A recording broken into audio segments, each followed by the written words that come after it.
पूछो। बाकी लोगों ने मैं बाकी क्वेश्चन रेडी रखो। Recently I had taken a camp, hmm और वहां पर एक 10 साल की बच्ची आई थी, who is taking 4 times insulin. Hmm She herself is only checking the glucose level and taking the medicine, hmm insulin. हम्म तो और वो उसको उसकी फैमिली में कोई डायबिटीज की हिस्ट्री नहीं है, हम्म और मदर के साइड में भी फादर के साइड में भी हम्म मुस्लिम पेशेंट है. हम्म और 2020 में 20 21 22 या 3 years before when she was 7 years old, hmm तभी उसको अचानक से चक्कर आकर गिर गई, and then it was accidentally detected कि she is suffering from diabetes hmm type 1. Hmm तो हम्म अभी हम इसका कैसा, मतलब इसको कैसे हम विचार करें, या हाउ टू टेक दिस. पहले ये जो भी ऐसी कुछ केस हिस्ट्री हो तो उसका डिटेल लेना, जब कब से इंसुलिन जो है शुगर है वो डिटेक्ट हुई, उस समय क्या आया हुआ। अगर उस समय चक्कर आई थी तो उस समय का जो कुछ है, हाँ, लक्षण समुच्चय, वो सब लेख कर हमें कुछ तो मिलता है। हमारे पास भी ऐसे रुग्ण आए थे और एक बच्ची का निदान हमने ग्रहणी किया। और उसको ग्रहणी की ट्रीटमेंट देने के बाद ये सब कम हो रहा है। हाँ, तो हम अभी सब एलोपैथी की दृष्टि से देख रहे हैं ना कि इंसुलिन ले रही है, ये ले रही है, पर अगर आपने लक्षण पूछे, हेतु से लेकर सब कुछ देखा, तो अगर वो बीज दृष्टि है, हाँ, मम्मी डैडी को डायबिटीज़ है, फिर बचपन से ही है, ऐसा 3 4 साल में ही वो उसका डायग्नोस हुआ, ऐसा हुआ तो ये कठिन हो जाता है। हाँ, पर फिर भी केस हिस्ट्री अगर हमने डिटेल ली, कुलज वृत्तांत लिए लिया, तो हम उसको ठीक कर सकते हैं। हम्म अभी आपने जो बताया है डिटेल, वो क्या है, शुगर लेवल बढ़ गई है और इंसुलिन वो ले रही है, हम इंसुलिन बंद कैसे करें और शुगर लेवल कम कैसे करें। ठीक है। एग्जैक्टली. हाँ, तो ये नहीं है आयुर्वेद में। हाँ, वो उसमें वो उनके इसमें हो गया। जैसे हम उनको अगर आधुनिक वैद्य शास्त्र को पूछे कि आप आम पाचन कैसे करोगे, तो बोलेंगे नहीं, ये नहीं वी है कांट हमारे टेल. में। ठीक है राइट. ना।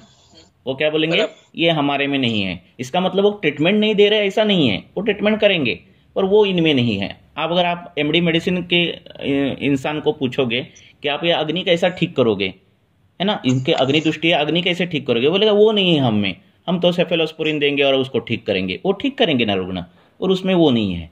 वैसे ही हमारे में शुगर कैसे कम करोगे, तो बोले ना हम नहीं कर सकते। हम पेशेंट ठीक कर सकते हैं। ठीक है ना। इंसुलिन कैसे बंद कर सकते, वो नहीं हम कर सकते, हम पेशेंट ठीक कर सकते हैं। ठीक है ना। तो इसीलिए ऐसे जो भी केस है उसका अगर डिटेल लिया जाए तो सहज अर्श की हिस्ट्री मिलती है, ग्रहणी की हिस्ट्री मिलती है। हाँ, ऐसे बहुत सी हिस्ट्रियाँ मिलती है रुग्ण की, बच्चों की। और बीज दृष्टि रहती है, वो देख मिलती है।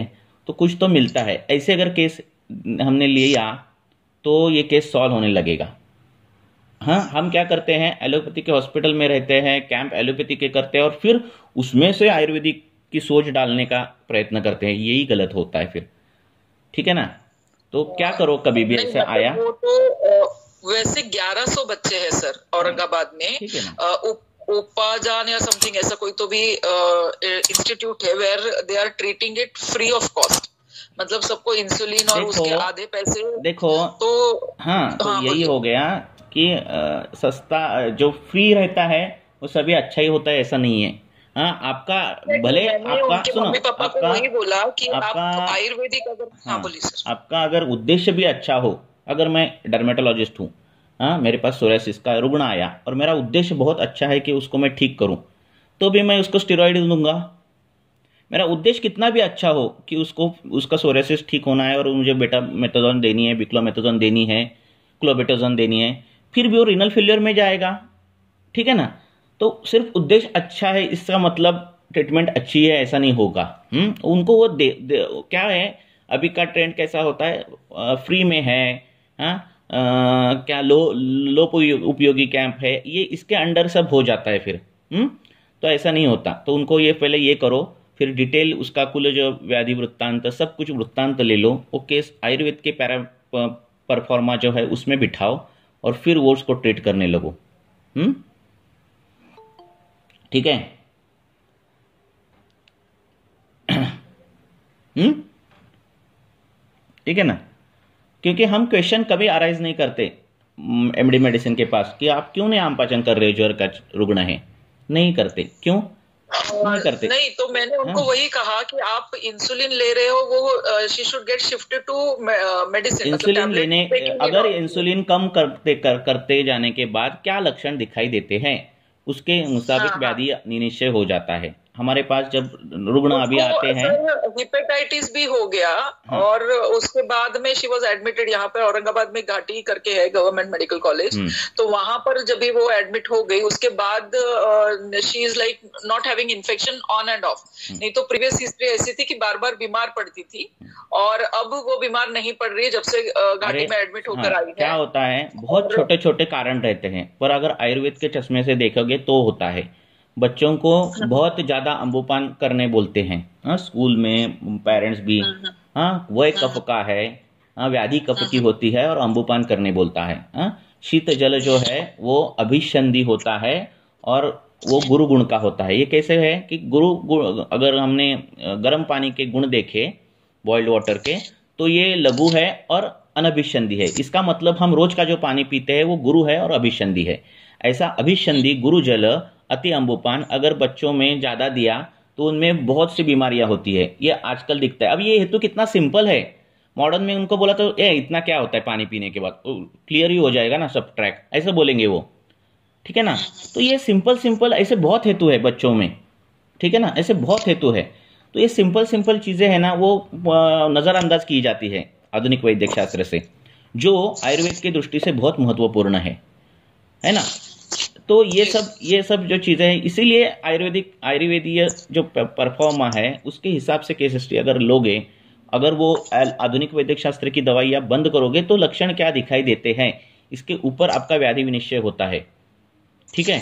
तो ऐसे करते जाओ। मैंने उनको त्रिफल और हल्दी लेने के लिए कहा है रात्रि में, उतना मैंने स्टार्ट करने के लिए बोला है। तो और अभी कैसे, मतलब उनको मैंने बोला जब आप औरंगाबाद इंसुलिन कम होने के बाद आयुर्वेद के जो परफॉर्मा है, आयुर्वेद का जो केस हिस्ट्री का जो अपना पेपर है उसके हिसाब से ही केस हिस्ट्री लो।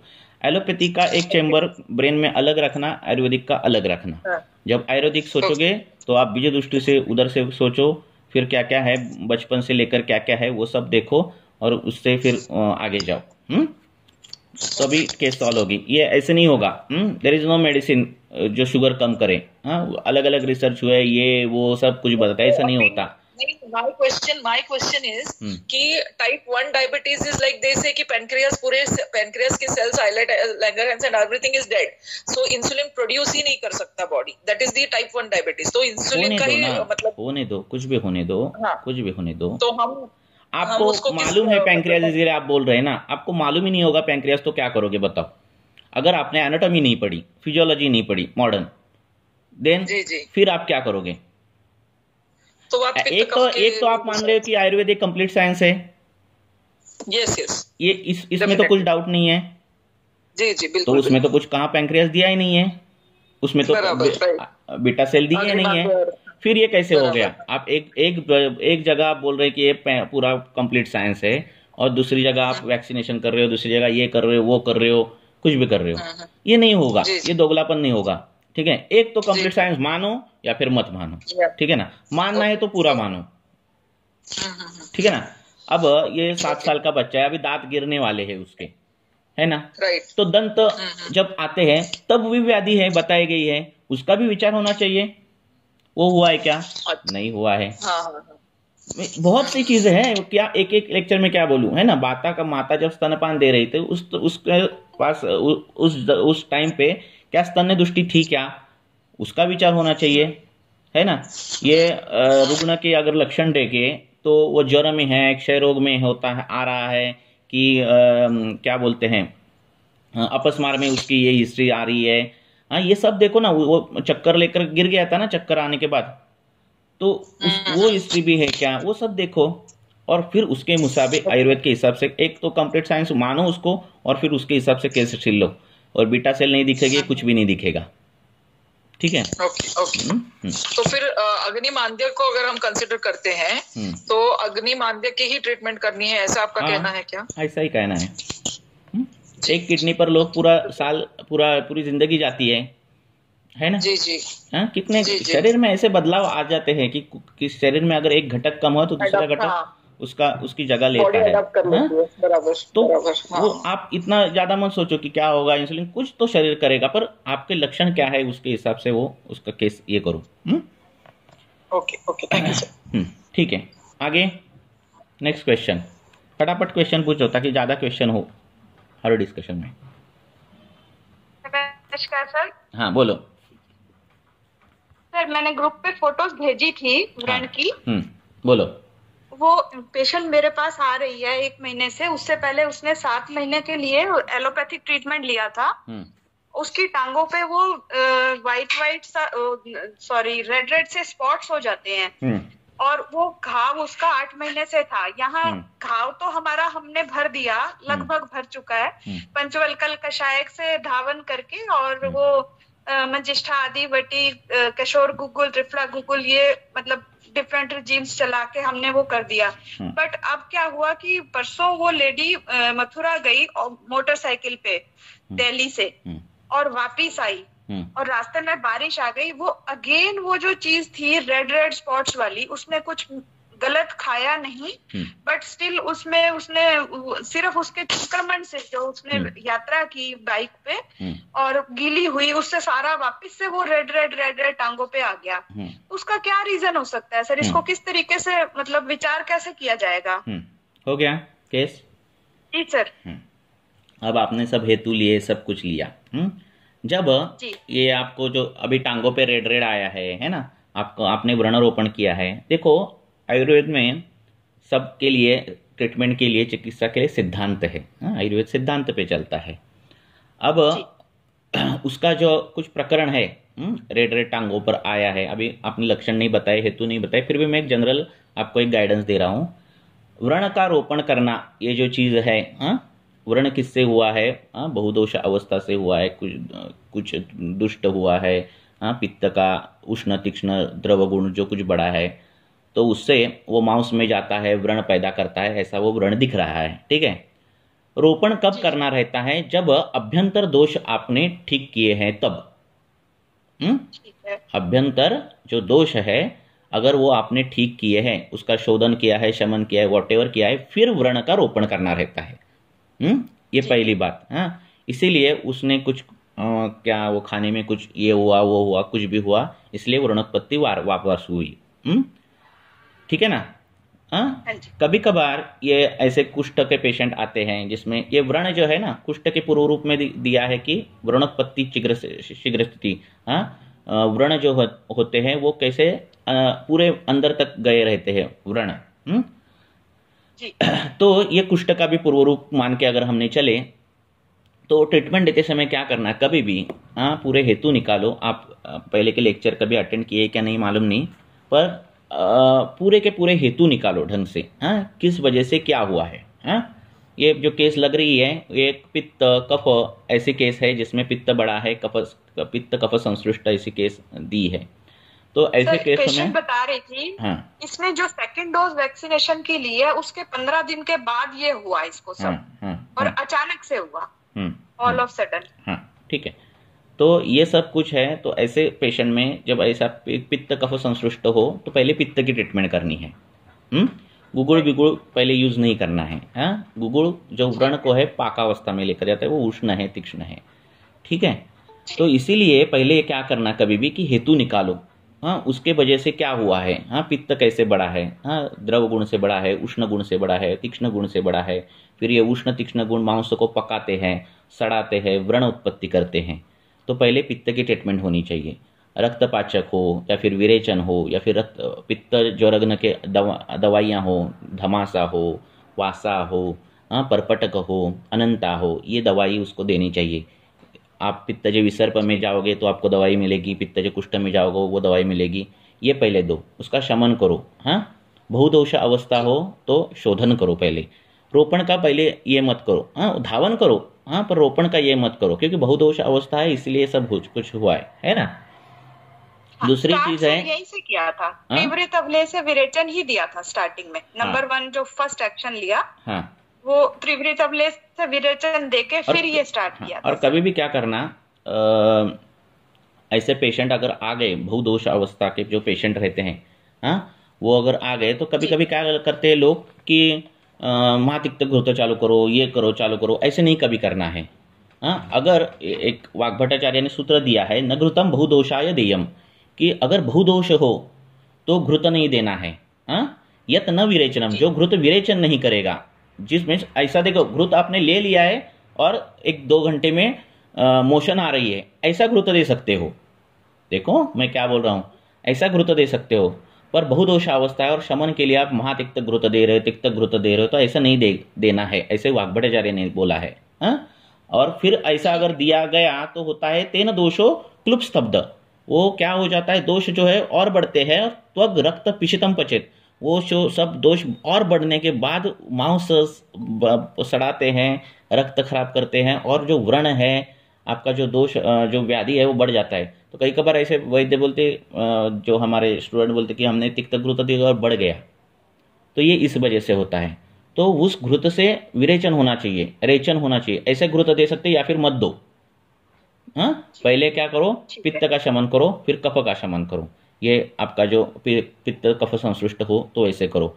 हेतु देखो कौन सा है, पूरा ये मत दो, आरोग्य हृदय में ले ली, कैशर गुड़ भी दे दिया, वो भी दे दिया, ऐसे ये फरार नहीं देना है सब कुछ, है ना। आपको पिन पॉइंट ट्रीटमेंट देनी है ना, है ना। आरोग्य हृदय बनाई क्यों है, आप ये नहीं देना है इसलिए आरोग्य हृदय बनाई है, ठीक है ना, उसमें सब है ना। तो वो भी देने के बाद वो भी देना, इससे अच्छा एक कुछ तो दो जिस आपका अगर टिपिकल जो हेतु है वो निकाल कर, ठीक है ना।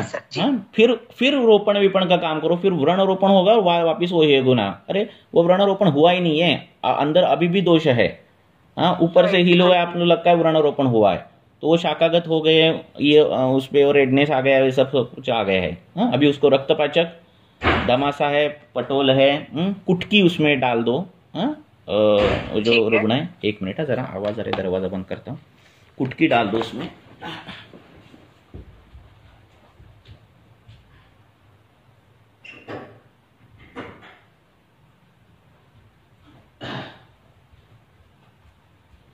हाँ, और फिर जो है वो करो, उसको धावन करो और ये करो। व्रण में क्लेद ज्यादा हो तो कषाय रस से धावन करना है, व्रण में क्लेद ना हो, वो वातज व्रण हो जो हील नहीं हो पा रहा है, उसके वहाँ के जो मांस बढ़ाना है, बाकी की चीज़ें बढ़ानी है, ऐसा करना हो तो क्या करना है, मधुर औषध सिद्ध जो घृत है उसका लेप, जीवनीय हो, यष्टि मधु हो, इसका लेपन करके व्रण को ये करना है। पर अभी उसमें क्लेद दिख रहा है ना। तो आपको जो दवाई देनी है वो तिक्त और शीत वीर्य की दवाई देनी है। पित्तज विसर्प, पित्तज कुष्ठ, पित्तज ज्वर, ये इसमें दवाइयाँ आपको मिल जाएगी, वो सब दवाई उसको युक्ति प्रमाण से दो और फिर रोपण विपण का काम करो। फिर रोपण से ये नहीं होगा। हेतु देखो वो क्या कुछ तीखा हाँ तो विकार बढ़ाने वाली कोई चीज़ खा रहा है क्या, पहले हेतु पर ही ध्यान दो, उसकी दिनचर्या अच्छी से करो। हाँ, फिर ट्रीटमेंट पर जंप मारो, कभी भी ट्रीटमेंट पर डायरेक्ट जंप मत मारो। ठीक है ना। जब तक हेतु बंद नहीं होते व्याधि जाएगा नहीं। हाँ, ये ध्यान रखो, ये आयुर्वेद है, ये एलोपैथी नहीं है। हाँ, व्याधि के ऊपर काम नहीं होता, हमारे हेतु पर ऊपर काम होता है। ये ध्यान में रखो। ठीक है, ठीक है, ठीक है, थैंक यू सर। ठीक है, और ठीक होने के बाद केस ग्रुप पे डाल दो, केस ठीक हो गई। हाँ, वो व्रण एकदम अच्छा, बिफोर आफ्टर ट्रीटमेंट एकदम अच्छा लगना चाहिए। जरूर जरूर डालूंगी सर जी। नमस्कार sir, thank you. Hello sir, नमस्कार। नमस्कार, बोलो सर। ये केस था मल्टीपल स्क्लेरोसिस का। सर है कि इम्बाइलेंस वाइल वर्किंग के पेशेंट काम करते हैं तो सर आवाज नहीं आ रहा है, आवाज आपका घूम रहा है, आवाज घूम रहा है आपका। Hello sir. हाँ, बोलो सर। जब पेशेंट कोई काम करता है उस समय उसका बैलेंस बिगड़ा रहता है। आपने और डिटेल एलोपैथ वाले ने उसको डिटेक्ट किया है मल्टीपल स्क्लेरोसिस। आपने डिटेल ले ली क्या केस आयुर्वेद के हिसाब से? जी, आयुर्वेद के हिसाब से आपने केस ले लिए क्या हेतु से लेकर? सर अभी लिया नहीं केस का रिपोर्ट मेरे पास आया था, इंक्वायरी किया था पेशेंट। उनको बोलो मुझे उसको बोलो पेशेंट को एक बार पूरा आओ, पूरा 1-आधा घंटा में उसको आपको चेक करूंगा, पूरी केस ले लूंगा, फिर आपको मैं ठीक कर दूंगा, ऐसे बोलना। ये ऊपर के पेशेंट थे ना, होगा क्या, ऐसे नहीं बोलो, आ जाओ इधर क्लिनिक में आ जाओ, आधा घंटा टाइम निकालो। सर जी जी सर, उसने ना पीजीआई का रिपोर्ट जो भी अपना ऑटो इम्यून मेडिसिन जो ले रहा है, ऑटो इम्यून ड्रग वो सब ले रहा है, बस वही सब भेजा था। नहीं, आपके आयुर्वेद के हिसाब से उनको बोलना, हम आयुर्वेद के हिसाब से केस करेंगे। ठीक है ना? तो वो सर इस तरह कंडीशन में हम पंचकर्म और चिकित्सा दोनों कर सकते हैं। हम एलोपैथी के डायग्नोसिस पर ट्रीटमेंट नहीं करते, पहले ध्यान में रखो। आप हेतु निकालो, लक्षण निकालो, उपशय अनुपशय निकालो, आपको हेतु के गुण क्या मिलते हैं वो देखो। हाँ, स्वतंत्र व्याधि कौन सी दिखती है क्या, पहले देखो, उसको ज्वर है क्या देखो, कास, श्वास, अर्श, गृहिणी, पांडु से लेकर सब जो व्याधि उसके पूर्व रूप पूछो, किस कौन से मिलते हैं क्या देखो, वो संतर्पणजन्य रुग्ण है क्या अपतर्पणजन्य रुग्ण है, उसके हेतु कैसे है, दिनचर्या कैसी है, ये सब निकालो। किससे उपशय मिल रहा है, किससे उपशय नहीं मिल रहा है, ये सब निकालो। उसके मल मूत्र नख सब देखो, उसका क्या दिख रहा है, सामता है क्या निरामता है, और फिर उसके बाद हमारा निदान चालू। Okay sir, thank you sir. Okay, thank you. आगे प्रश्न पूछो।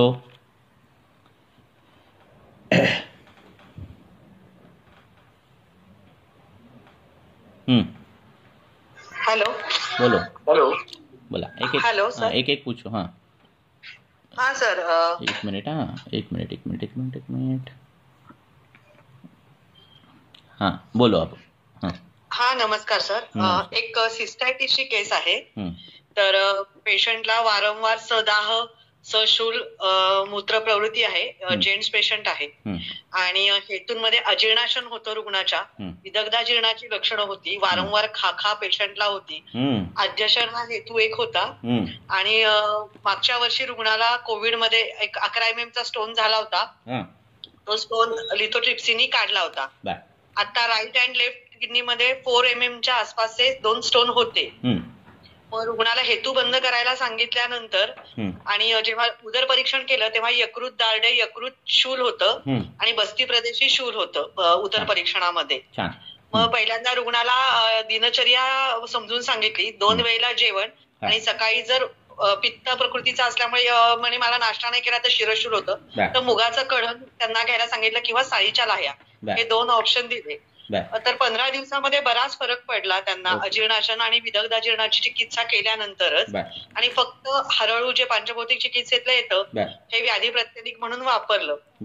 तर एक 50 ते 60% रुग्णाला उपशय आहे. रुग्णाचं 2 व्हीलरवर ट्रॅव्हलिंग दिवसातलं सकाळी 3 ते 4 तास, संध्याकाळी 3 ते 4 तास, अंतर लांब नाहीये पण 2 व्हीलरवर रुग्णाचा प्रवास होतो.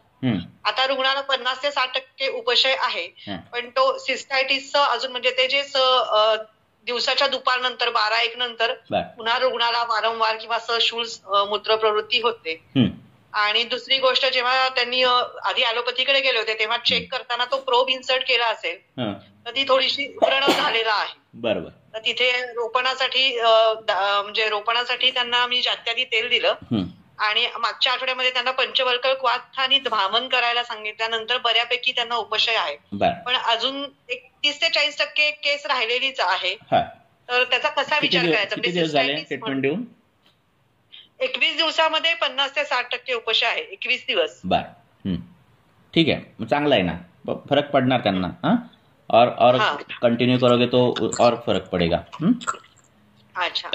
तर बस्ती देऊ शकतो का किंवा उत्तर बस्तीचा काही विचार करावा लागेल? करू शकता ना. जर मूत्रकृच्छ में, अश्मरी में अगर वेदना हो तो वाग्भटाचार्य ने एक सिंपल योग बताया, जो पुनर्नवा सिद्ध दुग्ध जो है उसको पेशेंट को आप दे सकते हो. सिर्फ पुनर्नवा, प्लेन पुनर्नवा सिद्ध दुग्ध. आपको अभी ठीक रह गया है और 50% अगर रिलीफ रह गया है ना, उसमें एक सभी मूत्र विकारों के लिए वाग्भटाचार्य ने एक योग दिया है.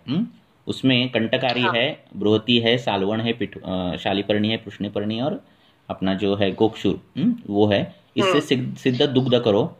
क्लेद कम हो तो उससे सिद्ध घृत करो. और ये आपानकारी देने के बाद ये बाकी के लक्षण भी चले जाते हैं. हाँ, आणि सर एक ऐसा डाउट है, अगर वृक्क में अश्मरी हो और यूरेटर्म हो तो चिकित्सा में कुछ भेद करना चाहिए क्या? क्योंकि इसका एक स्टोन गिर गया है 4 mm का लेफ्ट साइड का, लेकिन राइट साइड का उतना ही कल सोनोग्राफी की, उसमें 3.8 का स्टोन है, वृक्क में है, वो वैसे ही है अभी। हाँ, और पर उसको ये होता है ना कि दाह भी होता है ना। हाँ, दाह होता है, बर्निंग होता है उसको, और शूल भी होता है। फ्लो में बहुत सुधार आया है अभी। हाँ ठीक है, फ्लो बढ़ गया है, तो आपके अच्छे से ट्रीटमेंट फ्लो से वो हो रहा है। आपके ट्रीटमेंट से वो ठीक हो जाएगा। और उसको शिलाजित भी चालू कर दो, हाँ, जो पित्तज अश्मरी में आया है, हाँ, तो उससे ठीक हो जाएगा। वो जो शिलाजित है उसको अगर विरतरादि गण जो रहता है, हाँ, जिसमें हाँ, जिसमें सहचर है, बाकी के गोक्षुर भी है उसमें, हाँ, तो जो मिलते हैं द्रव्य उससे पाषाण भेद है, और इससे सिद्ध या फिर उसके क्वात के साथ अगर शिलाजित हो गया, मिल गया उसको, तो और उसको वेदना भी चले जाएंगे, और वो सब बाकी का जो पुनर्भव है वो भी रुक जाएगा। ठीक है, आपके ट्रीटमेंट से वो हो जाएगा, और थोड़ा सब्र रखो। हेलो हा, अर्चना मॅडम, तिथे तुम्ही श्वचा विचार का नाही केला? कारण प्रकृती पित्तज आहे आणि रेनल स्टोन पण आहे, तर तिथं सगळे उष्णतेचे लक्षण आहेत, आणि यकृतच्या ठिकाणी पण वेदना आहेत, तर ते आग्नेय नादाचे लक्षण आहेत. परिपाठादी, रजनीश्व किंवा एलादी द्यायला पाहिजे असं मला वाटतं पंचभौतिक नुसार. हो, अच्छा.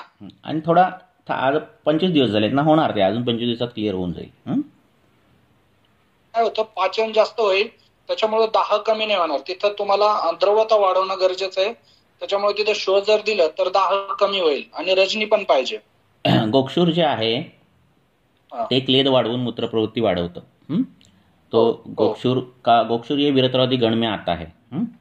तो उसमें सनफ्लावर का जो पेड़ है वो भी आता है. हाँ, तो वो गण से सिद्ध शिलाजित अगर दे दिया तो वो भी काम हो जाएगा. हाँ, ऐसा, और उसकी बस्ती अगर दी तो वो भी काम हो जाएगा. ठीक है. हो, तिथं आणि जातेरी तेलाच्या ऐवजी जर यष्टीमधू तेल दिलं तर दाह पण कमी होईल, आणि चरक ने उरण पण लवकर बरेल. चरक ने गोक्षूर का घृत भी बताया है. किसमें? रक्तज मूत्रकृच्छ में बताया है. हाँ, तो उससे भी उसमें लघु पंचमूल अगर डाल दिए और उससे सिद्ध घृत गया तो उससे भी हो जाएगा. हाँ, थोड़ा सब्र रखो, हो जाएगा. ठीक. सर, एक पेशंट आहे, वातपित्तज प्रकृतीचा आहे, आणि त्याचा व्यवसाय मोटर मेकॅनिक आहे, म्हणजे आपलं टू व्हीलर वगैरे त्यांचं रिपेअरिंग करतो तो. त्याला 3 ते 4 वेळा आरशाची हिस्ट्री आहे. 3 वेळा त्यांनी ऑपरेट केलं अलोपॅथीनुसार, आणि मग लास्ट टाइम माझ्याकडनं 1-2 वर्षापूर्वी माझ्याकडनं केलं, थ्रोम्बोज पाईल्स झालेला, तर मी प्युअर आयुर्वेद केलं आणि आपलं जलोकावचरण केलं. त्याच्यामध्ये तो पूर्ण क्लिअर झाला. त्याच्यानंतर 2 वर्ष त्याला काही त्रास नव्हता. आता त्याला पार्श्वशूलाचा त्रास सुरू झाला. त्यासाठी त्याने अलोपॅथीच्या 3 डॉक्टरांकडे जाऊन ट्रीटमेंट घेतली, पण पेन काही कमी नाहीये. आणि त्याचं फक्त जेवणाच्या वेळा चुकीच्या आहेत. दुपारी 3 वाजता जेवतो आणि रात्री 9:30-10ला जेवतो, आणि जेवणामध्ये त्याला म्हणजे तिखट खूप लागतं, मिरची वगैरे ठेचा रोज लागतो. तर मी त्यानुसार त्याला पूर्ण दिनचर्या अगोदर पण सांगितली होती, त्याने ती पाळली आणि मध्ये परत ब्रेक केली, बरं वाटतंय म्हणून. तर आता परत त्याला पार्श्वशूलासाठी आला, तर तेव्हा परत दिनचर्या मी सगळी व्यवस्थित सांगितली आहे. तर मग तिथं काय विचार करायला पाहिजे? आता दिनचर्याच त्याची बदलणं गरजेचं आहे. अगर दवाई से रुग्ण ठीक होता हो तो अभी सब दवाइयां हैं, पर रुग्ण नहीं ना ठीक होते. हाँ, पथ्य ये इम्पोर्टेंट है. तीखा खाने से, तीखा जो रस जो बताए गए, मधुर ज्यादा खाने के बाद क्या होता है, लवण ज्यादा खाने के बाद क्या होता है, वैसे तीखा ज्यादा खाने के बाद क्या होता है, तो उसमें कटिशूल भी आता है. तो ये जो ये रक्तजन्य रहता है, रक्त दुष्टिजन्य रहता है ये शूल, और उसमें जल का उच्चारण तो कर सकते, वो सब कर सकते हम, पर उसने तीखा खाना बंद करना, यही ट्रीटमेंट पहली है. ठीक है. अच्छा, वो करो. और अर्श के पेशेंट जो रहते हैं उनका बार बार पुनर्बोध होता है फिर ऐसे, तो इनको गुदपिचू लगाने के लिए, अगर रक्तज अर्शजन्य रुग्ण है, रक्तज, तो यष्टि मधु का या फिर चंदन बला का तेल का गुदपिचू उसको रखने बोलना ही बोलना है. हाँ, रात को पिचू रखो या फिर दिन में 3-4 घंटे कभी भी पिचू रखो, ताकि वो स्थान वैगुण्य जो है वो चला जाता है. और अगर वो दूसरा पेशेंट है, मीन्स वात कफज कुष्ठ का है, तो कासेसादी तेल या फिर तिल तेल, प्लेन तिल तेल का जो पिचू है वो उसको रखने बोलो. ठीक आहे. त्याला आता सध्या फक्त पार्श्वशूलाचा त्रास आहे, बाकी आता आरशाचा काहीच त्रास नाहीये 2 वर्षापासून. आता दोन्ही पण टाचा खूप दुखतात, चालताना खूप वेळ बसल्याने सकाळी उठायला सुरुवात केली तर 1 तास चालताच येत नाही, नंतर मग चालता येतं, परत बसून परत उठायला गेलं की परत त्रास सुरू होतो. ॲलोपॅथिक त्याने ते डेपोमेट्रॉलचे इंजेक्शन पण घेतले टाचेमध्ये, नंतर पेन किलर, स्टेरॉइड. पार्शनी जो है वो मेद रक्त का अवयव है, तो उसके हिसाब से उसको रक्त मोक्षण करना चाहिए, और इसकी हिस्ट्री देखते हुए हमें रक्त मोक्षण ही करना चाहिए, जलों का उच्चारण करना चाहिए. ठीक है, ओके ओके, थैंक यू. अर्श, ये जो व्याधि है वो बहुत बड़ी व्याधि है, उसका व्यापकता ज़्यादा है. आप बहुत से पेशेंट में देखोगे कि आप सब कुछ हिस्ट्री में पूछते हो, अर्श नहीं पूछते, तो अर्श पूछना चाहिए. और जब जिस पेशेंट में अर्श की हिस्ट्री है उस पेशेंट में अर्श पर पहले काम करना चाहिए, क्योंकि वो ऐसी व्याधि है, गुद उसकी जो जगह है वो गुद है, और उधर से वायु का जो उदावर्त होना चालू हो जाता है, फिर वो अपान वायु का उदावर्त फिर समान बिगाड़ता है, व्यान बिगाड़ता है, सभी वायुओं को बिगाड़ देता है. इसलिए अर्श की पहली ट्रीटमेंट होनी चाहिए जिस पेशेंट में अर्श का इतिहास है. हाँ, पूछो आगे का क्वेश्चन.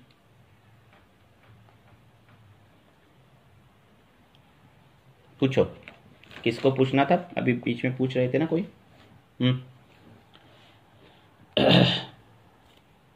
पूछो.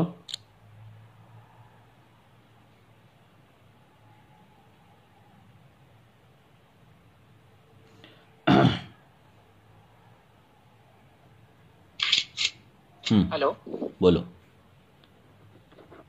हाँ सर, एक पेशेंट आते हैं मेरे पास, एक 1.5 इयर्स का बेबी है, और उनको जब जन्म हुई थी उस बच्चे की, तो वो नॉर्मल बच्चा था एक्चुअली, लेकिन वो बर्थ एस्फेक्सिया में चला गया ड्यूरिंग बर्थ. तो उस टाइम पे उनको ब्रेन में हाइपोक्सिया हुआ, इसके लिए एनसेफेलोमलेशिया करके डायग्नोसिस हुआ है, मतलब माइक्रोसेफेली है प्लस एनसेफेलोमलेशिया. तो उसका जो कॉर्पस कैलोजम है वो डेवलप ही नहीं हुआ है पूरा, ऐसे उनका एमआरआई रिपोर्ट में है. तो उनके एलोपैथिक डॉक्टर्स ने बोले कि इसमें कोई ट्रीटमेंट नहीं है, इसको घर में ऐसे ही रखो आप, और बाकी कुछ इसमें इम्प्रूवमेंट तो नहीं आएगा. अभी लक्षण हम देख रहे हैं तो वो बच्चा ना निस्टैग्मस दिखाता है, आंखें ऊपर कर देता है कभी कभी. अपस्मार वगैरह का हिस्ट्री नहीं है, अपस्मार वगैरह कुछ दिख नहीं रहा है, और एक साइड का कान बधिर है, लेफ्ट साइड का ऐसा रिपोर्टिंग भी हुआ है, और राइट साइड में सुनाई दे रहा है उसे. फिर बाद कोई भी तरह का वो वाक प्रवृत्ति वगैरह नहीं करते हैं, मतलब सिर्फ आवाज करता है, बाकी बोलना वगैरह कुछ नहीं करता है. बाकी डिलेड माइलस्टोन्स के सभी लक्षण तो दिख रहे हैं, इवन नेक होल्डिंग भी अभी तक कर नहीं पाया है 1.5 इयर्स का होने के बावजूद.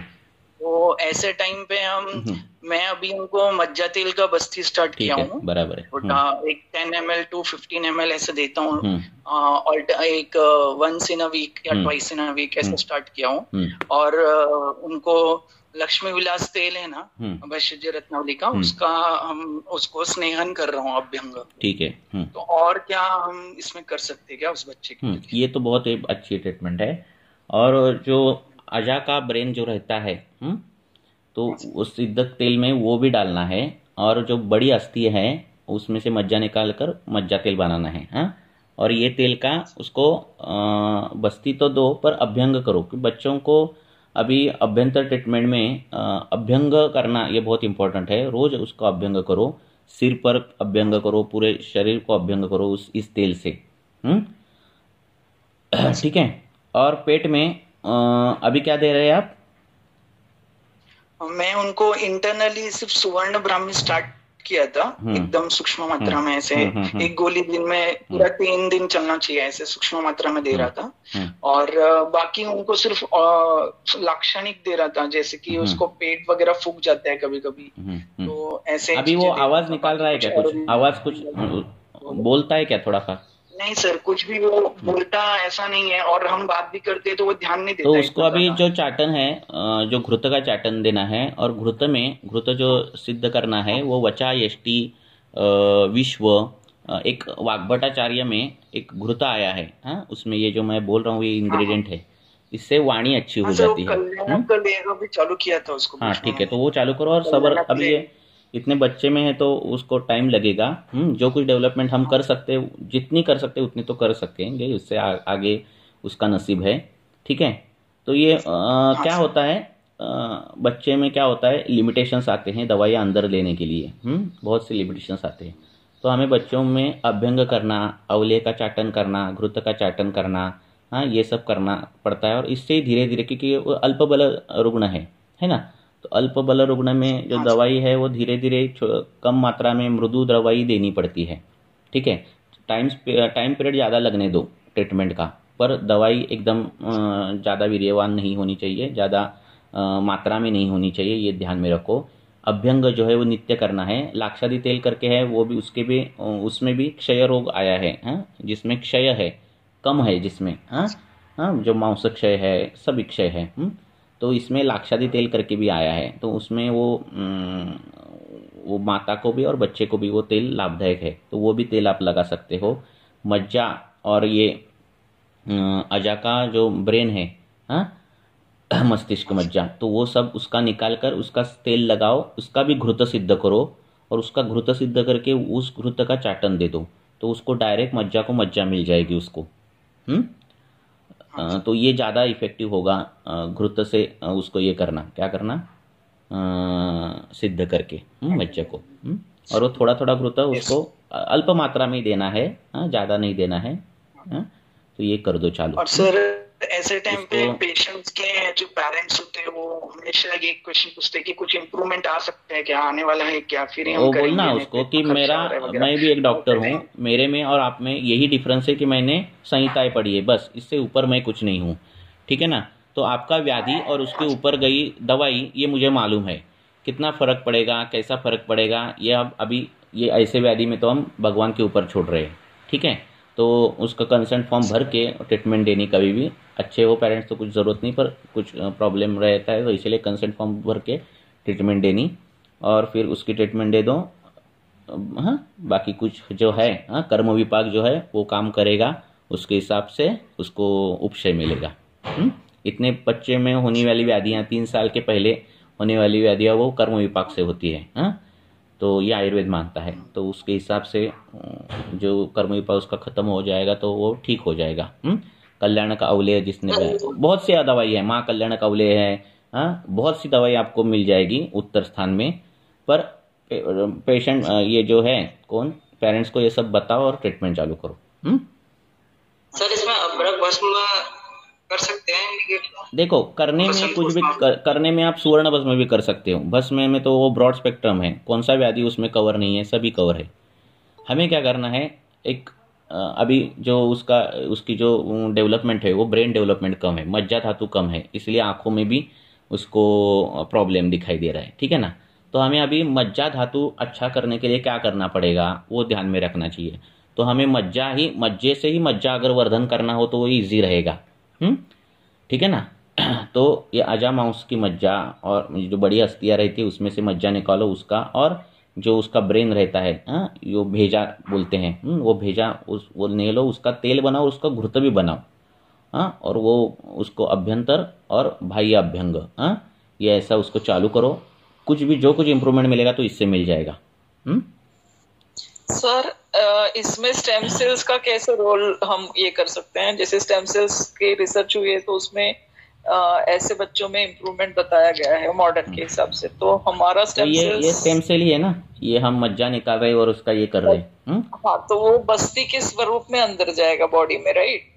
नहीं, अभ्यंग करना है और उसको क्या करना है, घृत देना है, घृतपान और नस्य कर सकते हैं क्या ऐसे पेशेंट्स में? कर तो सब सकते हैं, पर ये अल्प बल है, रुग्ण है, ये अल्प बल है। हमें पेशेंट को अभी जिंदा और वो जिंदा रहना बहुत इंपॉर्टेंट है, ऐसी कंडीशन है यहाँ पर। ठीक है ना, राइट। हाँ तो इसीलिए हमारे ट्रीटमेंट का भी जो ट्रीटमेंट है वो भी तीव्र स्वरूप की नहीं होनी चाहिए। तो इसीलिए करने को बहुत कुछ कर सकते हैं, अवगाह कर सकते, सब कुछ कर सकते, पर धीरे धीरे इसको ये करो चालू, और उसको ये करके ये करो।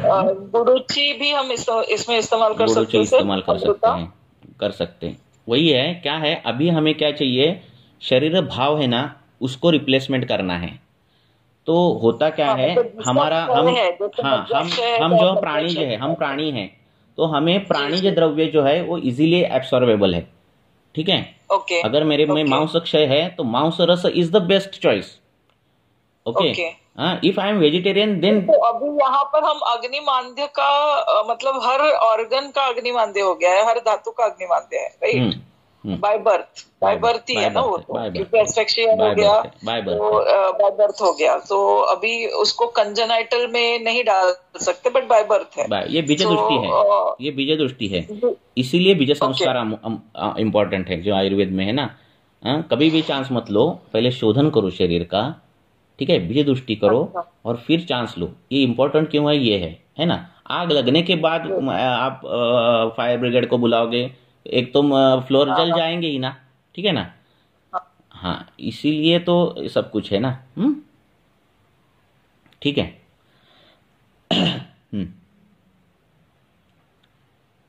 ठीक है, आगे।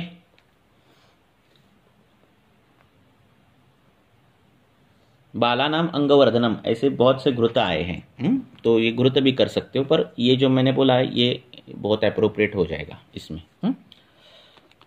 ठीक है, आगे। सर, एक 20 ते 30 वर्षाच्या मुली ज्यांचं लग्न झालेलं नाही किंवा न्यूली मॅरिड आहेत, यांच्यामध्ये पित्त कफज प्रकृतीच्या ज्या मुली आहेत त्यांच्यामध्ये पीसीओडी किंवा पीसीओएसचा प्रॉब्लेम असतो आणि त्याच्यामध्ये अल्पार्थ किंवा अनार्थ इरेग्युलर मेन्सेस असतात. भरपूर जणी दिनचर्या व्यवस्थित करतात तरी पण पिरियड्स रेग्युलर येत नाही आणि आले तरी स्पॉटिंग होतं किंवा खूप कमी जातं. तर तिथं काय ट्रीटमेंटचा विचार काय करावा, कारण तिथं रसपाचक वगैरह सगळं देऊन झालं एक्चुअली, तरी पण पाहिजे तसा उपशम मिळत नाही. ये टॉपिक इतना बड़ा है कि 1.5-2 घंटे इसमें पीसीओडी में लगेंगे, इसलिए पीसीओडी का एक लेक्चर मैंने डाउनलोड किया है, मराठी में है, ठीक है। तो उसमें सभी एंगल पीसीओडी के कवर किए हैं। देखो क्या होता है, प्रकृति और संस्कृति ये दो चीज़ें रहती है। प्रकृतितः हम जो है वो इंसान है और हमें कुछ जैसे जानवरों को जो चीज़ें रहती है, नियम रहते हैं, वो हमें भी रहती है, ठीक है। कम उम्र में शादी होनी चाहिए, ये एक नियम है, ठीक है ना। जब उसके सेक्सुअल कैरेक्टर जो डेवलप होते हैं तो 21 साल में शादी होनी चाहिए।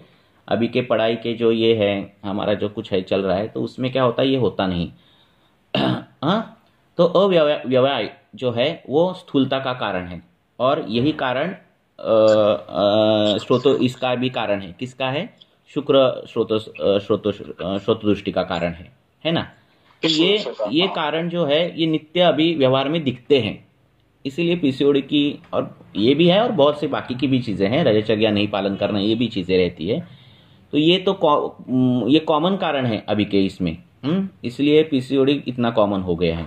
हाँ, रजचर्या पर फॉलो होता ही नहीं किसी से। तो इससे लेकर बहुत से छोटे मोटे सब कारण हैं, उसका सबका जो है विस्तार पूर्वक विवेचन मैंने वो पीसीओडी के लेक्चर में किया है।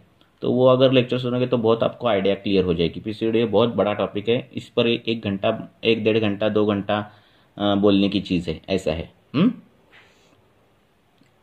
लिंक पाठवा चालेल, बोला। थैंक यू सर, आपसे कर बात विनती है, प्लीज, हम लोगों को मराठी नहीं आती है। अरे मैं हिंदी बोल रहा हूँ। मैं कैसे करें? नहीं, आप बोल रहे हैं सर, पीसीओडी तो बहुत इंपॉर्टेंट लेक्चर है, उसको हम कैसे समझ पाएंगे?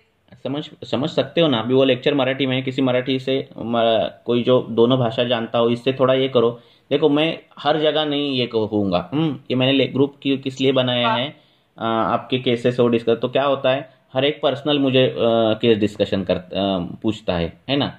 तो मैं हर एक क्वेश्चन नहीं सॉल्व कर पाऊंगा, मेरा इतना टाइम नहीं है मेरे पास कि मैं सब करूं। देखो, मुझे संस्कृत के भी लेक्चर लेने हैं। हाँ, तो क्या करो, इसीलिए मैं हिंदी में ही ये सब अभी ये चर्चाएं कर रहा हूँ। तो फिर भी ये जो लेक्चर है, किसी को पूछो कि ये देखो, आप पहले सुनो लेक्चर, मराठी और सुनो, मराठी हिंदी इतनी सुनो मराठी और हिंदी इतनी दोनों इतना नहीं है। जैसे कन्नड़ और तेलुगु रहता है ना, तो कन्नड़ लोग तेलुगु पिक्चर देखते पूरा का पूरा समझ में आता है, तेलुगु लोग कन्नड़ देखते पूरा का पूरा समझ में आता है। दोनों के अल्फाबेट सही है, इतना कुछ बड़ा डिफरेंस है नहीं। तो language is not a big thing, okay. फिर भी आपको जो उसमें से पॉइंट नहीं समझ में आ रहा है ना, वो किसी से भी पूछ सकते हो, ठीक है ना। हाँ, तो इतना बड़ा नहीं है पॉइंट। फिर भी वो लेक्चर देखो, क्या होता क्या है, हमारी तो मदर टंग मराठी है, इसलिए ज़्यादातर क्या होते हैं, पूछने वाले भी मराठी रहता है और हम उसमें इजीली मराठी में वो ये कर सकते हैं। हाँ, तो ये सहज प्रवृत्ति है। फिर भी हम ट्राई कर रहे हैं, अभी ये जो डिस्कशन चल रही है वो हिंदी में ही कर रहा हूँ मैं। फिर भी हम ट्राई कर रहे हैं कि हिंदी में ज़्यादा कर। तो जब भी आपको लगा ना कहाँ मराठी है और वो सेंटेंस नहीं समझ में आ रहा है, आप उतना पिकअप करो और ग्रुप में डाल दो, कोई भी ट्रांसलेट कर लेगा। ठीक है, thank you sir. Okay madam, ये सबका इश्यू है, हम भी महाराष्ट्रियन है, मराठी है, तो हमको भी हिंदी सीखना पड़ती है, इंग्लिश भी सीखना पड़ती है। क्या होता है, हम कर्नाटक में पढ़े ना 6 साल में, हम अभी कन्नड़ में भी बोल सकता हूँ, तो ये क्या ये नीड है ना, ऐसा होता है, प्रॉब्लम है। तो अभी हिंदी तो ये यूनिवर्सल है हमारा, ये है तो ठीक है, पर फिर भी आपको जो लगे कि ये मराठी नहीं समझ में आ रहा है तो आप वो उतना ग्रुप में पूछो, कोई भी ट्रांसलेट करेगा। सब रेडी है ट्रांसलेट करने के लिए। हाँ, पर इतना कुछ नहीं है कि मैं बोल रहा हूँ मराठी और कुछ भी नहीं समझ में आ रहा है, ऐसा कुछ नहीं है। सब वर्ड एक दूसरे के लिंक ही रहते हैं, है ना, ऐसा कुछ नहीं है। ठीक है, ठीक है, आगे। Hello sir. बोलो सर, क्या ऐसा पॉसिबल है कि हम एक proper lecture Ayurvedic case history लेना सीख सके, मतलब एक डेडिकेट कर सके पूरा लेक्चर? है ना, पॉसिबल है। कैसे हम प्रॉपर आयुर्वेदिक केस हिस्ट्री का एक पार्ट कुछ वो भी लेक्चर में है मेरे, वो भी मराठी में, वो भी हम करेंगे। किसी दोस्त हो आपका तो उसको बोलो वो लेक्चर सुने, और कुछ जो मराठी में आपको हिंदी में कुछ ट्रांसलेट कर पाए तो वो करेगा आपको।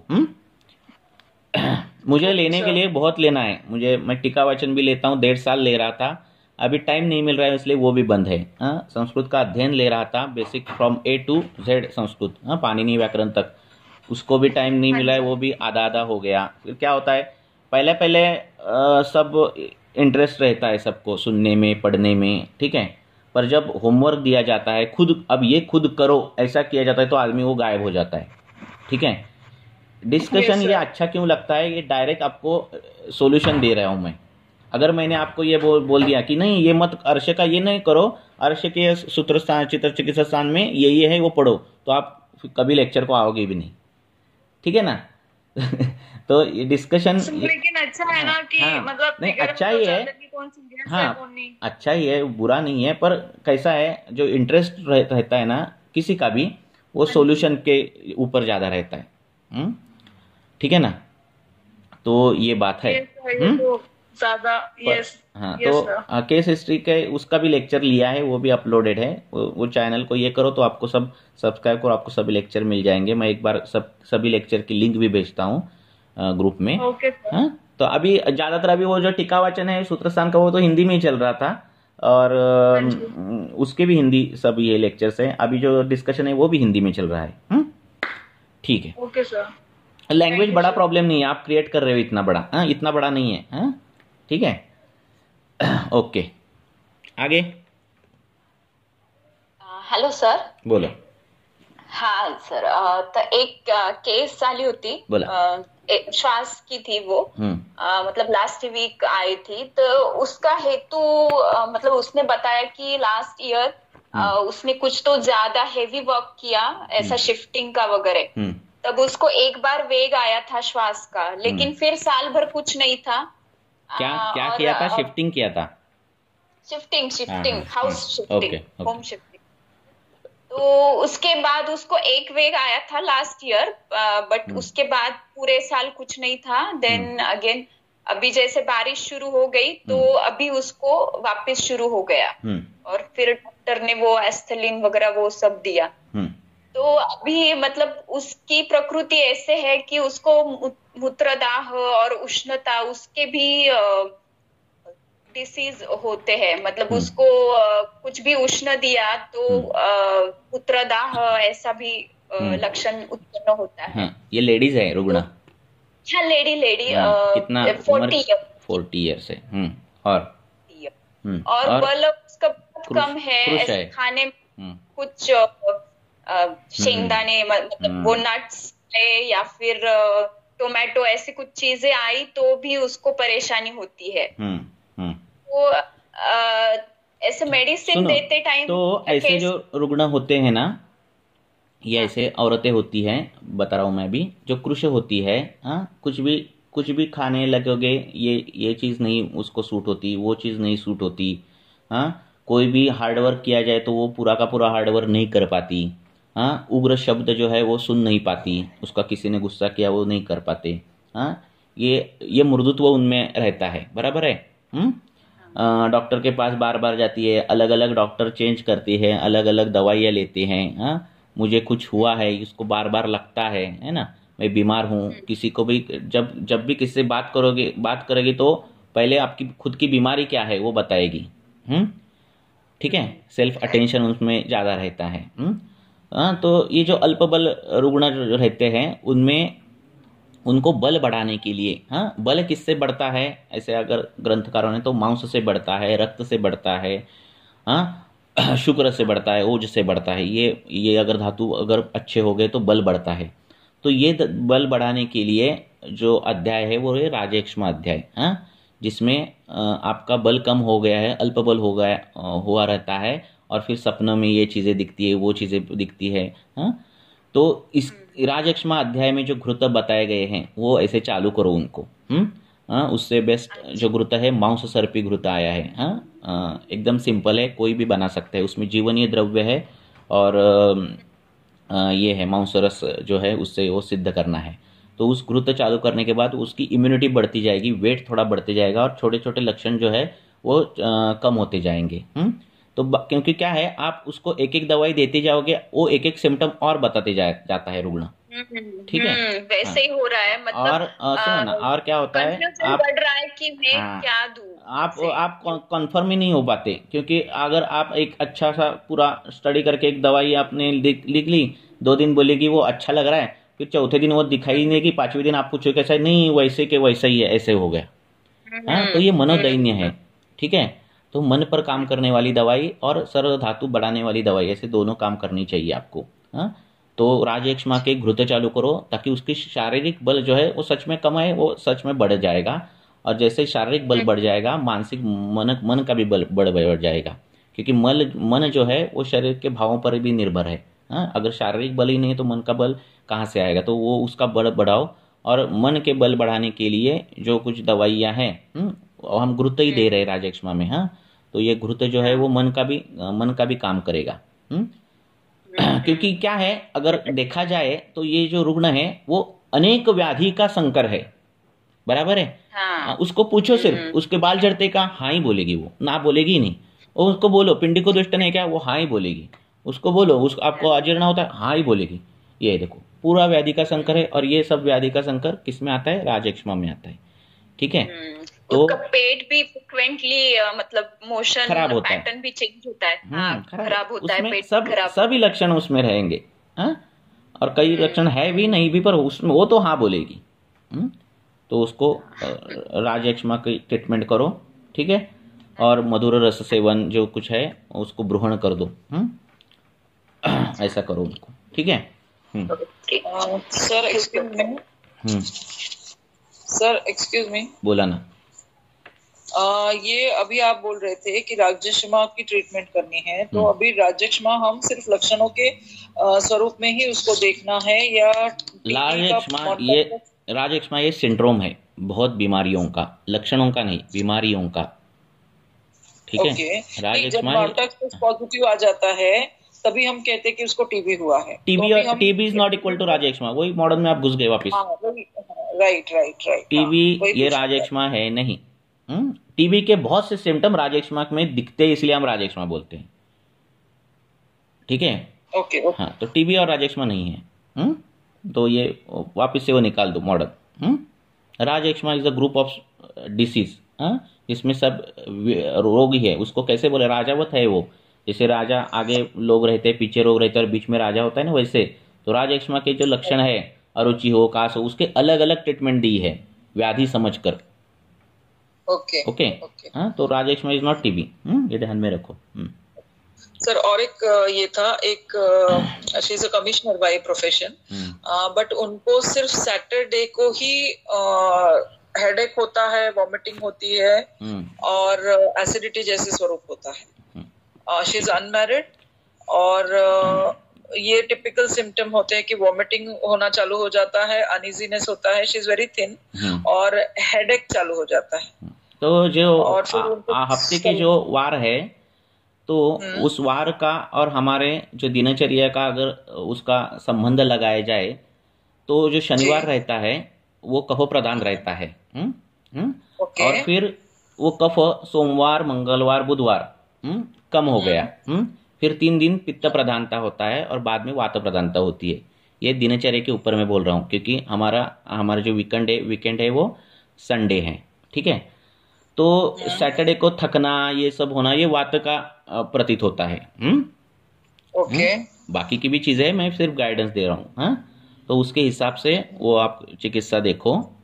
तो उनको सलाइन ही लगाना पड़ता है, लाइक सलाइन लगाएंगे तो ही वो अच्छे फीमेल मतलब फील करती है। तो I wanted to break that system. तो लास्ट सैटरडे मैंने उनको कपिंग किया मैंने उनका। एंड आई आप पहले क्या करो, आप ट्रीटमेंट मत करो, पहले आप पहले हेतु देखो और व्याधि क्या हो रहा है या फिर संप्राप्ति क्या हो गई वो देखो। ट्रीटमेंट तो के हेतु में उनका अनियमित आहार विहार है। तो वो ठीक हो गया क्या? उसने वो ठीक किया क्या? बोला है उनको, बट नहीं हो पा रहा है। ठीक हुआ क्या? नहीं हो पा रहा है, पेशेंट ठीक नहीं होगा। उसको बोल दो आप नहीं ठीक हो जाओगे। क्यों वेस्ट क्यों कर रहे हो आपका पोटेंशियल? आप मैंने फिर हिजामा किया, इसके लिए मैंने उनको हिजामा किया। क्यों किया? हिजामा इज द ट्रीटमेंट, हिजामा इज द ट्रीटमेंट फॉर विषमासन। हिजामा ये विषमासन की ट्रीटमेंट है क्या? क्या? हिजामा, कपिंग, ये विषमासन की ट्रीटमेंट है क्या? हमारी चिकित्सा हेतु के ऊपर है। पेशेंट अगर बोल रहा है, हमारे पास पेशेंट आते हैं बोल रहा है ये छोड़ दो, ये छोड़ने के बाद ठीक है, वो बोले नहीं छोड़ सकता, तो हम बोलते हैं नहीं ट्रीटमेंट हम कर सकते। क्योंकि पोटेंशियल यूज मत करो। क्यों ट्राइंग? क्या ये ट्राई करने की जरूरत ही नहीं है। सुनो, आहार विहार ये तो पहले तो बात हाउस वाइफ है, ठीक है। नहीं शी इज कमिश्नर। हाँ ठीक है, तो उनको बोलो ये जो नियम है ना खाने पीने के, वो मुझे भी लागू है और आपको भी लागू है, ठीक है। आप अगर उनको विषमासन का महत्व उसको समझाओ। उसको जो कैजुअली वो ले रहे हैं ना, वो खान पान जो कैजुअली ले रहे हैं वो नहीं है ऐसा, वो उसको बताओ। अभी तक आप मेरे क्लिनिक में आ सकते हो, हाँ, ये भगवान की कृपा है। जब आप मेरे क्लिनिक पर नहीं आ सकोगे, वहाँ वेंटिलेटर पे बैठोगे, वहाँ का मशीन टू करेगा या वहाँ राइस ट्यूब डाली होगी, तो वो अच्छी चीज है क्या? नहीं है। तो उधर तक उतना तक कंडीशन नहीं आनी चाहिए, इसीलिए अभी ये करना है। ये उनको उसका महत्व बताओ, विषमासन से क्या होगा। जब तक आप ये दिनचर्या का महत्व आप पेशेंट को, क्योंकि ये कैजुअल है, नहीं यार ठीक है मैं जल्दी खाना खाऊंगा या फिर मैं लेट खाना खाती हूँ, इसमें क्या है, सब बहुत लोग खाते हैं ऐसे, इतना कैजुअली नहीं उनको लेना। उनको बोला इतना कितना महत्व है, और ये अगर फॉलो हो गया तो ट्रीटमेंट का पार्ट आगे है, ठीक है ना। तो ये उनको बोलो भगवान की कृपा है कि आप अभी चल रहे हो और कमिश्नर ये सब काम कर रहे हो, है ना। वो सब बंद होने के बाद क्या करोगे, है ना। Exactly. तो उनको वो महत्व बताओ। हमारा जो एलोपैथी वाले कैसे महत्व बताते, नहीं ये अभी एंटीबायोटिक 3 दिन लेनी है, बीच में ब्रेक नहीं देना है, ब्रेक दिया तो वो खत्म, है ना। ये एंटी ट्यूबरकुलेंट ड्रग ये ऐसे 3 महीने लेना है, ब्रेक लिया खत्म, कितना इंपॉर्टेंस बताया ना। तो आपको विषमासन का भी महत्व बताना चाहिए। आज खाना 10 बजे खा रहे हो, कल 2 बजे खाओगे, फिर आम से क्या होगा, घोर विष पैदा होगा। घोर विष क्या करेगा, मृत्यु तक संप्राप्ति करेगा। करेगा ना, झूठ तो थोड़ी है, करेगा। तो जो है सच तो सच बताओ ना, है ना। जी ठीक है, okay sir, thank you sir. Okay, hello, confident रहो हमारे शास्त्र पर। हाँ, और हमारे हम जो क्या कर रहे हैं, हम कैजुअली ले रहे हैं, है ना। हेतु बंद करने कैजुअली नहीं है, ये ट्रीटमेंट है। उनको बोले नहीं होगा तो नहीं होगा, ठीक है, नहीं होगा। बोलो नेक्स्ट। सर मेरे पास एक 4-5 पेशेंट्स ऐसे आ चुके हैं पिछले 1 साल में, जिनको आघातजन्य उदर्द ऐसे लक्षण रहते हैं। मतलब कभी भी खून से खरोच लगाया कहीं पे, या फिर बैक पकड़े हैं तो जो पार्ट में वो लोग बैक का हैंडल पकड़ते हैं वही पार्ट में सिर्फ शोथ, आरक्त वर्ण, कंडू ऐसे लक्षण दिखते हैं। तो ऐसे केस में हम कैसे अप्रोच करें? ऐसे केस में वात रक्त की ट्रीटमेंट करनी है, और उसमें से बेस्ट ड्रग है वो अमृता है। ठीक है, तो अमृता से ही ठीक हो जाएगा। बाकी कुछ खतरी बिदरी डालो भी मत। आघात में रक्त तुष्टि होती है, वात वृद्धि होती है। अमृता, ये दोनों का काम करती है। मैंने उनको रक्तमोक्षण किया और मृदु विरेचन भी दिया, तो उससे अच्छा उनको इफेक्ट आया है। मृदु विरेचन से अच्छा मिलेगा। मृदु विरेचन भी वात रक्त की ट्रीटमेंट है ना? हाँ सर, वही सोचा था मैंने, वही आपने बोला। Thank you sir. ठीक है, 3 बज गए, और एक क्वेश्चन लेके और रुकेंगे, बोलो। सर, एक पेशेंट आई थी मेरे पास, वो उसका ये 4th बेबी है। किसका? 5th प्रेगनेंसी है सच। और उसका फर्स्ट जो लड़की है वो अलाइव है, उसके बाद 2 बच्चे फुल टर्म पे आईयूडी हो गए, और 3rd जो है 6 मंथ पे ट्विन प्रेगनेंसी, वो आईयूडी हो गई। तो अब 5th टाइम उसका जो टॉर्क टेस्ट पॉजिटिव आया है, उससे पहले शायद डॉक्टर्स ने कराया ही नहीं था। अब वो मेरे पास रिपोर्ट्स लेके आई थी टॉर्क पॉजिटिव की, और इस टाइम उसको अभी 15 वीक्स प्रेगनेंसी है। तो उसको हम किस तरीके से देख सकते हैं? अभी उसको पहले तो ऐसे इतनी बार हो गया उसका, तो उसको पहले शोधन करना चाहिए, ठीक है ना? और शोधन करने के बाद चांस लेना चाहिए, और चांस लेने के बाद फिर हमारे जो क्वाथ बताए गए हैं, पहले महीने के, दूसरे महीने में, तीसरे महीने में जाओ, तो वो चालू करनी चाहिए, ठीक है ना? ठीक है। अभी ये जो क्वेश्चंस है, ये क्या है मालूम है क्या? अभी उसको हार्ट को गोली लग गई, अभी आयुर्वेद क्या करे? अभी गाड़ी छूट गई, करने के लिए बहुत कर सकते, गाड़ी तो छूट गई अभी, ठीक है ना? अभी आप जो उस महीने के जो कल्प है वो तो दे सकते हो, पर अभी इतनी बार हो गया, गर्भाशय शोधन ढंग से हुआ नहीं है, ठीक है ना? मासानुमासिक क्वाथ नहीं यूज हुए हैं, चर्या कोई फॉलो हुई नहीं है, और अभी वो बोल रहे क्या बेरी, तो बोलना अभी क्या कर सकते हैं? अभी इस पर में क्या कुछ प्रॉब्लम आ गया तो नेक्स्ट टाइम हमें शोधन करना है, बीज शुद्धि करनी है, और बाद में चांस लेना है। ऐसे हम पेशेंट को भी बोलते हैं, जो पेशेंट कंसीव होते तो उनको बोलते हैं हम पहले हम अच्छे से शोधन करेंगे और फिर चांस लेंगे। कभी भी पेशेंट को ये ऐसे करो। गाड़ी छूटने के बाद क्या कर सकते बोलो, है ना? जी जी, ऐसा है। ठीक है, थैंक यू सर। ओके, फिर भी हमारे ग्रंथ में है कि जो चर्या है ना, प्रेगनेंसी के बाद क्या क्या करना है, उसकी पूरी चर्या अष्टांग हृदयकारों ने दी है। तो वो चर्या उनको बोलो, फिर भी उतने में क्या कर सकते हो, ये हम कर सकते हैं। प्रजास्थापन गण है, वो कर सकते हैं, है ना?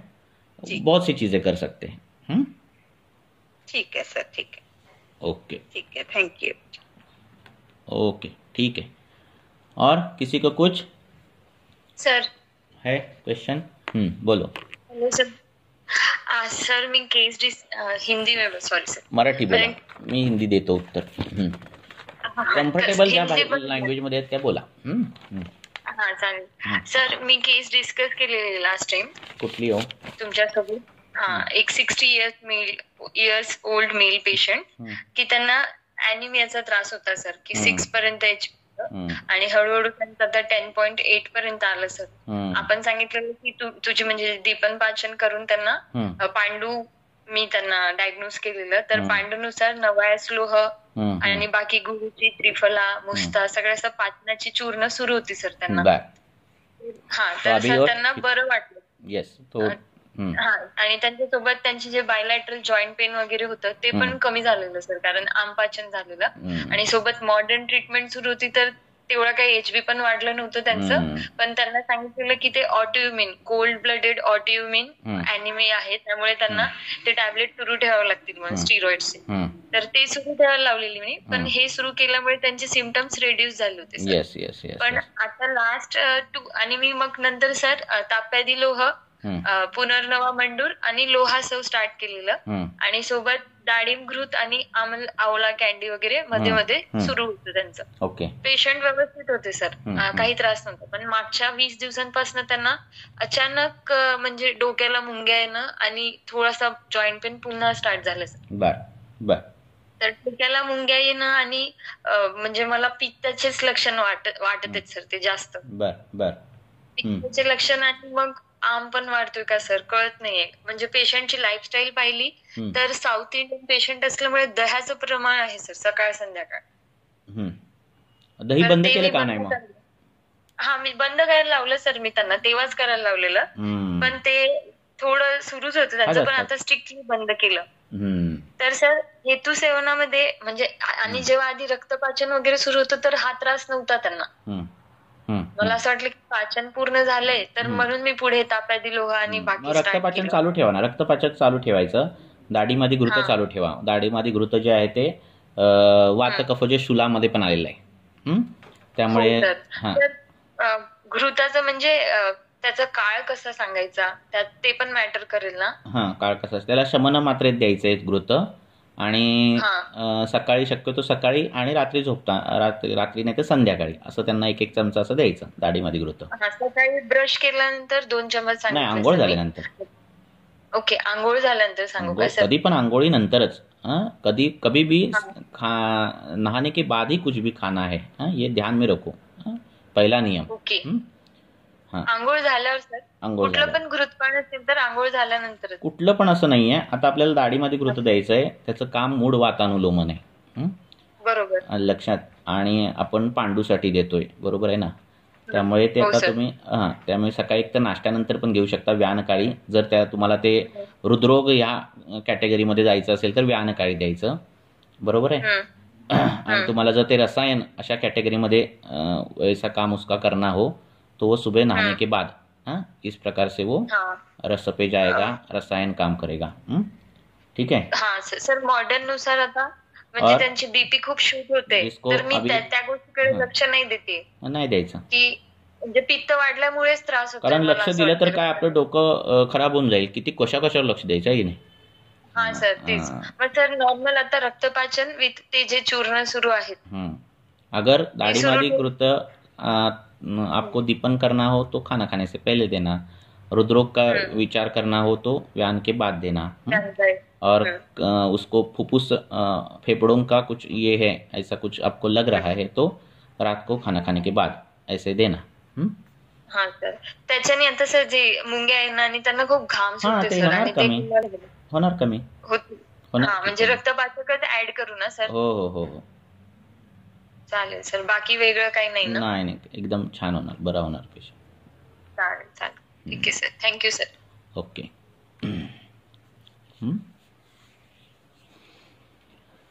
हाँ, और सर ये जो केस अभी डिस्कस हुआ, इस केस में अगर उनको हाई ब्लड प्रेशर हो रही है और हमें ये पता है और उनको शिरोचूर हो रहा है या फिर है सिर पे मूंगी आ रही है वगैरह, तो ऐसे केस में स्ट्रोक होने का भी चांसेस बढ़ जाता है. तो ऐसे टाइम पे हम मतलब इतना ये चीज को समझ के भी इग्नोर कर रहे हैं, ऐसे लगता है? नहीं, ऐसा नहीं लगता है. अगर हमने हेतु दिखे तो कभी ज्यादातर रक्तपित्त के हेतु दिखते हैं. तो वैसे ट्रीटमेंट होनी चाहिए. ठीक है. अगर अक्सर रक्तपित्त के हेतु दिख रहे हैं और आपने फिर दुर्वा का नस्य ऐसे चालू किया तो वो एकदम कम होता है सब कुछ. ठीक है. स्ट्रोक जो होना ब्रेन में वो सब संप्राप्ति उधर से भंग होती है. तो ऐसा होता है वो. ठीक है. मैंने एक फैमिली है कि उसका सबका बीपी पटवर्धन करके है, तो उनका सबका बीपी जो है वो 160-70 के ऊपर ही है सबका, सभी लोगों का, माँ बाप सबका. ठीक है. तो वो नॉर्मल है और किससे कम भी नहीं होता. तो पुरुषम विक्षम अगर हम बोल रहे हैं तो क्रिएटिन विक्ष भी होना चाहिए, बीपी विक्ष भी होना चाहिए, सब कुछ विक्ष भी होना चाहिए. ठीक है ना. अब हम सबको एक ही के पैरामीटर में बिठाते हैं और इसीलिए व्याधि का कभी कभार ये हो जाता है. स्ट्रेस टेंशन आ गया, अग्निमांद्य हो गया तो यूरिन शुगर झट से बढ़ जाती है. पर वो ट्रांजिएंट शुगर बढ़ना रहता है. वो जब जैसे टेंशन कम हो जाएगा वैसे वो कम हो जाती है. पर हम हेवी डोज में मेटफॉर्मिन चालू कर देते हैं, सल्फोनिल यूरिया चालू कर देते हैं, कुछ भी चालू कर देते हैं और हम बड़ा पेशेंट को बनाते हैं वैसा. ठीक है ना. तो शरीर में कुछ बदलाव होते हैं, वो ट्रांजिएंट रहते हैं. पहले के ज़माने में भी ज़्यादा पढ़ने के बाद आँखों से पानी निकलता था, फिर हम बच्चे को सुलाते थे, कुछ लेप लगाते थे, वो जाता था. अभी क्या होता है, आँखों से पानी निकला तो आप आँखें चेक कर देते हैं, फिर चश्मा निकलता है, फिर चश्मा पहनते हैं. हम शरीर को कुछ ये करने के लिए छोड़ते ही नहीं. स्वभाव परमावाद जो है वो करने के लिए कुछ छोड़ते ही नहीं है ना. गिर गया रुग्ण तो अरे डाइक्लोफेनेक का इंजेक्शन दो। अरे जब गिर जाएगा तो लगेगा ही, दर्द होगा ही ना, थोड़ा दर्द तो सहना चाहिए ना। हमें डिलीवरी भी पेनलेस चाहिए, ऐसे कैसे होगा, है ना। तो ये नहीं होगा, है ना। शरीर में ये सब बदलाव आने चाहिए, ठंडी उसको महसूस होनी चाहिए, गर्मी उसको महसूस होनी चाहिए, गिरने के बाद दर्द 2-3 दिन रहना चाहिए, ज्वर आ गया तो आपको लंघन करना चाहिए। डायरेक्ट पैरासीटामोल हम देते, लंघन तो पहले करो, गुरु प्रावरण तो करो, करते ही नहीं है ना। बच्चों को गुरु प्रावरण, बच्चे फोन आया था कि उसको बुखार नहीं जा रहा है, क्या कर रहे हो इसको, वो उसको फ्रॉक पहना था बच्ची को, और हवा जा रही थी अंदर बाहर, क्या कैसे जाएगा, है ना।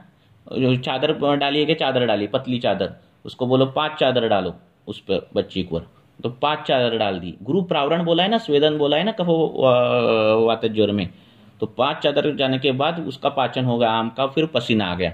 हमने किया ही नहीं ना, ये 5 चादर कभी डाली ही नहीं है, हमें तो पैरासिटामोल रेडी मालूम है, ठीक है ना। तो अगर हमने ग्रंथोक्त ऐसे हमने अगर फॉलो किए तो बहुत सी कंडीशंस, ज़्यादातर कंडीशंस हम जो छोड़ देते हैं एलोपैथी के लिए, वो नहीं छोड़ सकते, ऐसा है। हम सिर्फ पढ़ते हैं गुरु प्रावरण, अरे पर कब हमने स्वेटर पहन कर बच्चे को बोला कि स्वेटर पहनो, है ना, वो ऊपर सिर पर वो स्वेटर की टोपी पहनो, 4-5 चादर लेकर सुलाओ, देखो ना कैसा बुखार जाता है। हमने किया ही नहीं रहता, है ना।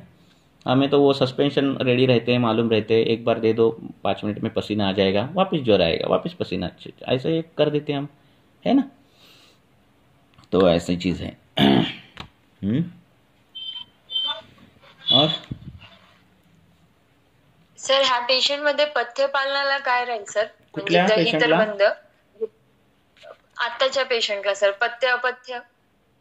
त्या पेशंटला पथ्य म्हणजे काय करायचं, जी ह्याच्यातली पथ्य दिलेली आहेत, शोफाच्या निदानस्थानामध्ये जी सांगितली, ज्याच्याने शोफ होतो, किंवा पांडूची जी सांगितली तिखट आंबट, ती सगळी पथ्य, शोफ आणि पांडूची पथ्य सगळी एक, तर ती पथ्य त्याला द्यायची। दही खायचं नाही, ते सगळं त्यांना सांगायचं कसं कसं काय काय, आणि ते द्यायची। चालेल सर, म्हणजे कामवृद्धी पण नाही झाली, कामवृद्धी झाली नाही पाहिजे, छान अग्नी नेहमी राहायला पाहिजे, है की नाही। असं, किंवा कामलेतली जी पथ्य ती तुम्ही देऊ शकता। चालेल सर, हाँ अजून थैंक यू सर। हो गया, और किसी की कुछ क्वेश्चन बाकी है?